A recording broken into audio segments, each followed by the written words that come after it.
All of the presentations have been just wonderful. We have a few questions in the Q&A. Here's one for Dr. Williams. How would you describe mobilization efforts to galvanize Black Floridians who gained restoration of their voting rights as a result of Amendment 4 during this election cycle? I think it came as a surprise for a lot of people that the Republicans would have been able to undermine such a popular vote. The amendment won by 65%. And there may have been some level of comfort that they were successful in earlier court victories to, the this would go forward.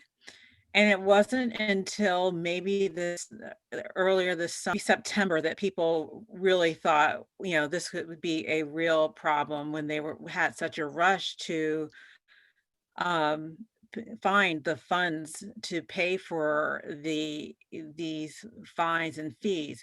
One of my complaints about I can only talk about the Tampa media. They don't cover what goes on in Tallahassee unless you read the Tampa Bay Times paper. I mean, the news does not cover the local news. What ABC, NBC, CBS has very little political coverage, so you probably won't hear anything about it. There is a cable news that does have a Tallahassee bureau, but political news in Florida is really spotty at best, and people were shocked. And it wasn't really until people saw LeBron James and some other celebrities, rush to send money down to register a lot of people. So I think because, not to be flippant, but it feels like our governor doesn't care if we die of COVID. That there will be more emphasis on helping to remove DeSantis from office because he's been that bad. And hopefully that will be part of the voter registration and effort early on in 2022. Okay, thank you. Now we have a question that's posed to the panel, and it's kind of long, so let me see if I can read it. It's asking whether the results of this election will determine whether Black America and America has seen the end of, the resumption of, or neither the end or resumption, a third Reconstruction. Is that not a useful way to conceive of Black political racial progress or regress?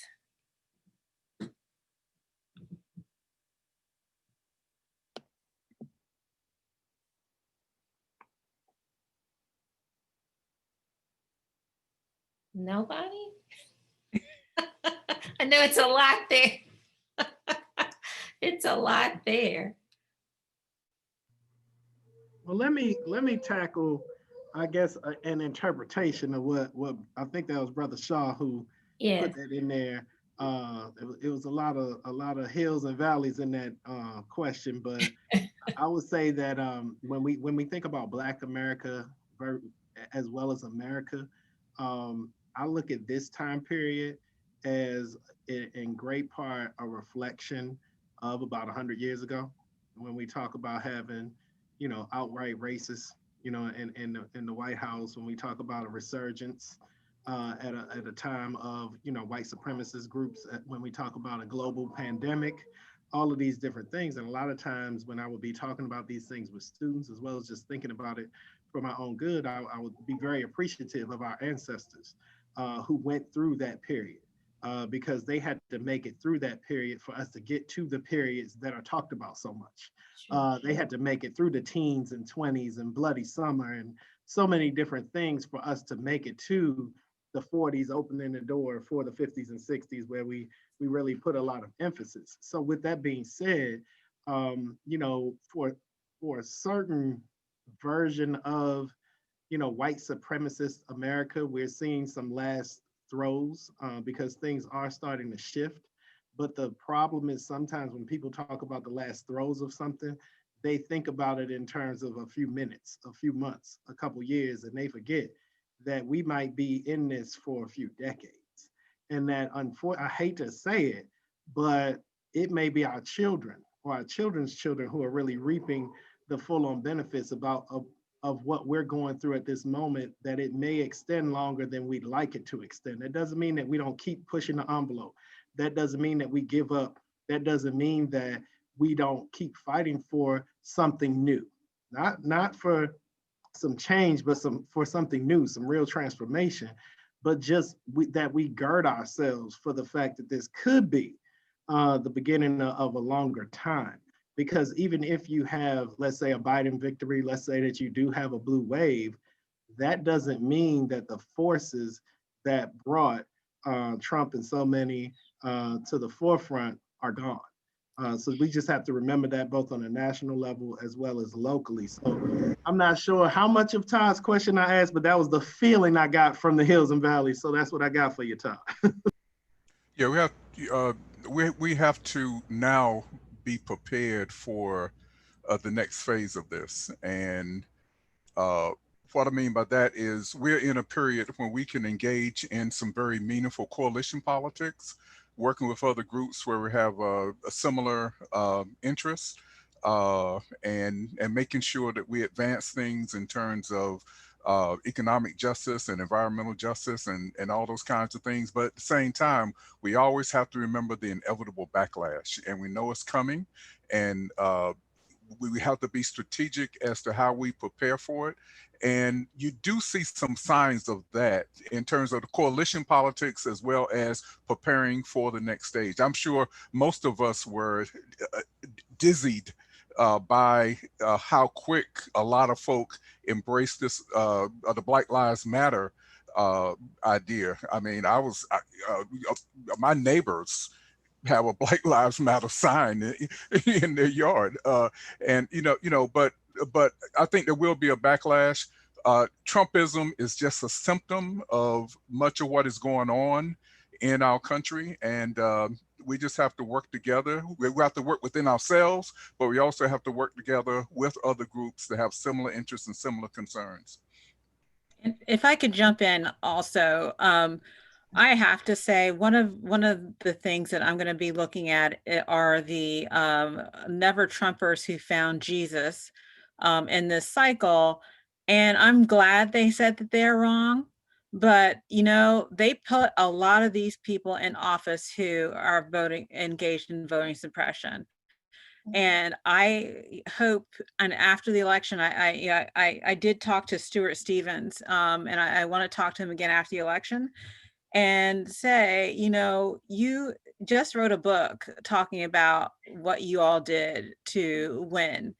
So we need you to help us fight what's going on in Florida, because darn well these votes should not be 10,000 spread votes. It's a lot bigger.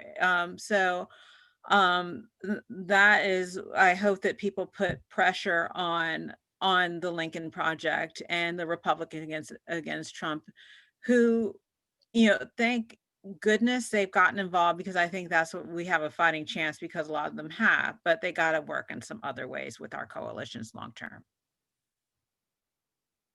Okay, anybody else? We have a few more questions, if not. Okay. Here's a question. Last election, we got caught up in the polls and got surprised. Is Trump's enthusiasm still being underestimated? What could be overlooked this time around that hasn't been discussed yet?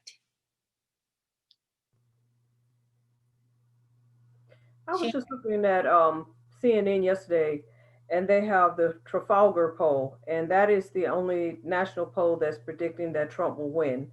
And they they were the only poll 4 years ago that predicted accurately that he would win. And they also predicted the exact number of electoral votes that he would win by, even though they didn't get some of the states right. So I was looking at that, and they were talking about the fact that in that they have a concept of the shy Trump voter, the person that might be a Trump supporter but won't admit it. So when posters call that person and when they ask them, okay, who are you going to vote for? They'll say Biden, but they really mean Trump. But it all depends on how you word the question. If you ask them, who do you think your neighbors are going to vote for? Then they might be more honest and say, well, my neighbors will vote for Trump. So I don't know if there's any credibility to it, but they were finding that in Pennsylvania, where it's now being said that Biden kind of has a slight lead, that they're tied. And they also found that in Michigan, where Biden, I guess, is leading, but it's within the margin of error, they're predicting that Trump will win there. And so if Trump manages to win Pennsylvania, Michigan, and I think they also said Wisconsin and some other states, then he could win the election. And they're predicting that that will happen. So it could be a case, even like 4 years ago, even when we were predicting that Hillary would win in certain states, the votes were within the margin of error. And so I think the problem is that some people really wanted her to win. And so when we saw that she was up by 2 points, we just assumed, for example, she'd win Florida, but really that was well within the margin of error in some of those states. And I think also maybe there were some issues with her campaign in the sense that she didn't campaign in places like, I even remember hearing that I think it was Wisconsin, that she didn't actually even go there until maybe I think the day or the day before the election. So I think the Biden campaign has learned from some of the mistakes of the Clinton campaign. And also they've learned to not be optimistic, even in those states where it looks like he might have a slight lead. They're still heavily campaigning in those states because they know that it's within the margin of error, and that means it could go either way. Just to interject real quick, thank you so much. That was great. One other thing that sometimes we'll hear tossed around, which makes a whole lot of sense, is that, well, in 2016, people were voting for Trump as a maybe, as different, as, hey, just we'll take a flyer on him. And now people are saying, people who pay attention to what actually is going on say, well, now he has a record.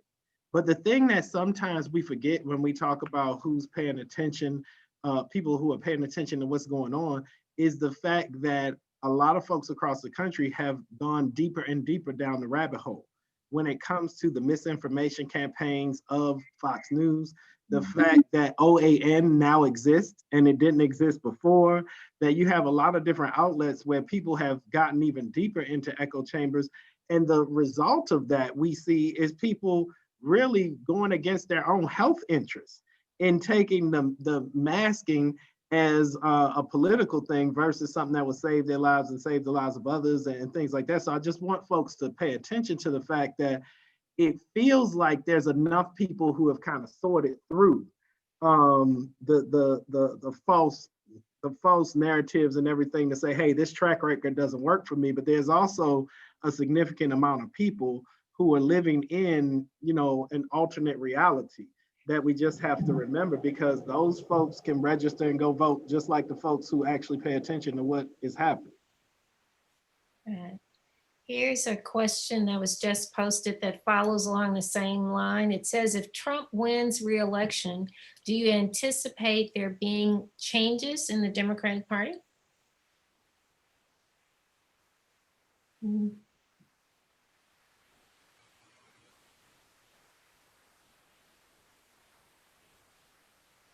I would think there would be some changes. I mean, I think what would happen is the people who were supporting Bernie Sanders as CC, you all were just playing it too safe to get people who you're not going to get. But again, I really think that we should be looking at the voting infrastructure. The fact that they slowed down the polls, I mean, the broke all the mail sorters, and all, I mean, there's I don't know how, and people voting in sports arenas because other things were closed. I mean, we really have to look at our infrastructure. And I think people are going to have to pay attention to down ballot races, which they don't. and midterm elections, which they don't, and that's how we have to fix this. So I don't know if the Democratic Party is going to, probably will, but I think the voting infrastructure is so broken that we have to spend the time, the money, and the effort on that.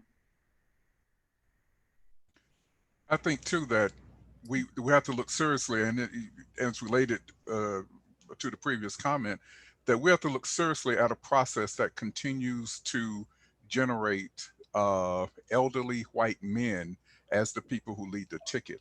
I mean, that there's something fundamentally wrong with that, and whatever the answer is, I think we have to put good minds together and think about what can we do to open up the process so that we can have more diverse people who actually wind up at the top of the ticket for the Democratic Party.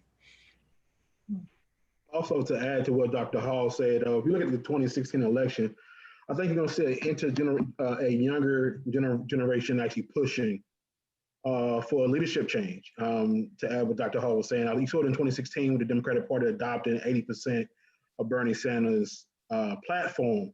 But I think with the Black Lives Matter movement, and as comprehensive as it is, and with this political arm now that it's having, that is advocating for not only candidates to run for office, but having Black Lives Matter movement members running for office and actually winning, what you're going to see is an actual shift. I think for the 2020 election, I think all the points that have been made is important, especially the idea of looking at down ballot elections as well as the electoral college. I think that's going to have to be a conversation that we have at some point as to how do we, who our electorates beholden to, and how do we get them to vote for the population that is actually voting behind them. I think that's a conversation that we fail to have. I think it's also a conversation we need to have about, as Dr. Hall was saying, having candidates that people are kind of closing their eyes to vote for, and looking towards a more, a kind of redefining and probably deconstructing what we understand to be progressive as well as radical.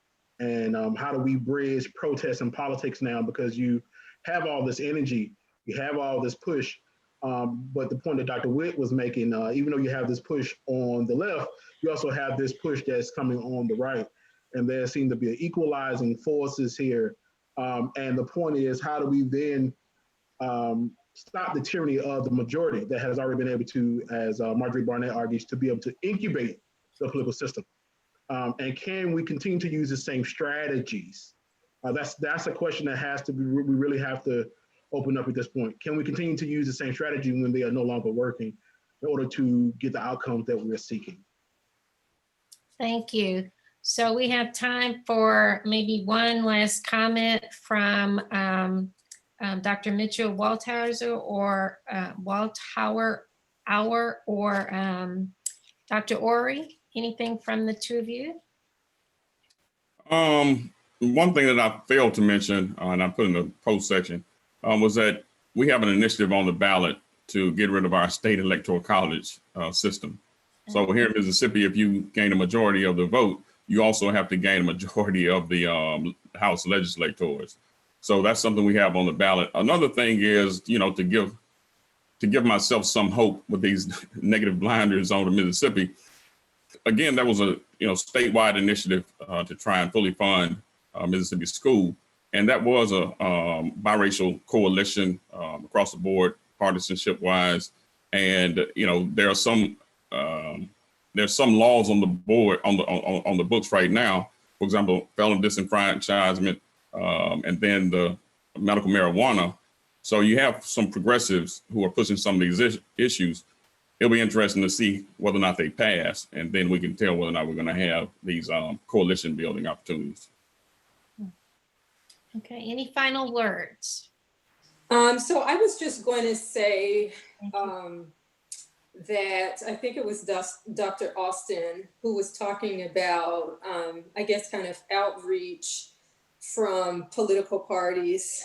So definitely in Wisconsin, I can say from August until today, I have probably received 400 text messages and phone calls mainly from Democrats, Black Lives Matter, and other outreach, a few Republican ones, but there has definitely been more outreach in 2020 from the Democratic Party than 2016. 2016, I received a lot, but they have really done a lot of outreach. So they have done a better job. The Democrats have done a better job this year in reaching out to voters in Wisconsin than they did in 2016. All right, so just as you were speaking, what came up on my phone? A text.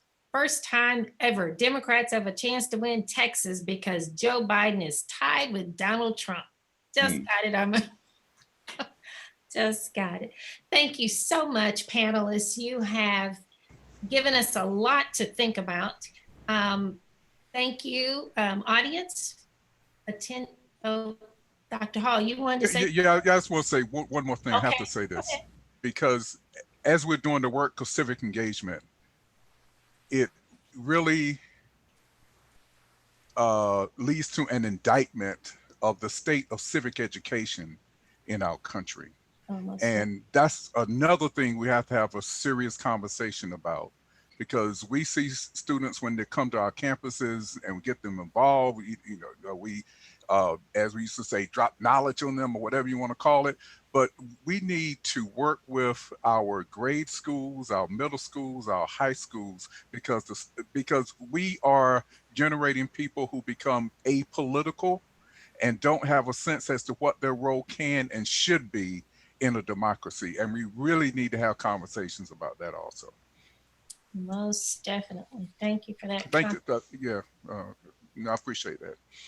Thank you. And now we'll turn things over to Dr. Siku Franklin. Thank you. I appreciate you, Dr. Pettiscloud, for moderating this event. And I'll just make a few closing comments if I can. Yes, just want to make sure. Just give me a second. Yeah, thanks, Dr. Pettiscloud, for moderating this event. And thanks to all the panelists, Dr. Jarvis Hall, Dr. Sharon Wright Austin, Dr. Stephanie Williams, Dr. Gladys Mitchell-Wathauer, Dr. Christopher Witt, Dr. DeAndre Ori, and Dr. Naja Baptist. These are the best and the brightest, and NCOPES has been around since 1969. We have a diverse group of academicians, scholar activists who are operating at all levels of the academy, from the assistant professor level to administrative level. And my hope is that the audience will reach out to these panelists and reach out to others and really get insight of their unique perspectives on elections and politics, some of which is not covered or at least propositioned by the national news. So we want to make sure we thank everyone. We will be circulating a video of this event to all of the attendees. We will also post a video on our Facebook page and also on YouTube and our Twitter page as well. Our Twitter page is @NCOPES tweets. Also, for our attendees who are still here, please make sure that you apply to submit a paper to our virtual conference. And if you're from HBCU, we have free stipends for students and faculty to try to increase our population and our reach to HBCUs. So again, remember, go out and vote. If you haven't done so already, we will see about our pathway forward on Tuesday evening. And you can bet that we will have a post-election analysis of where we go from here. And again, thank you to all the panelists. We greatly appreciate it. Thank you. Thank you. Thank you. Thank you. Thank you.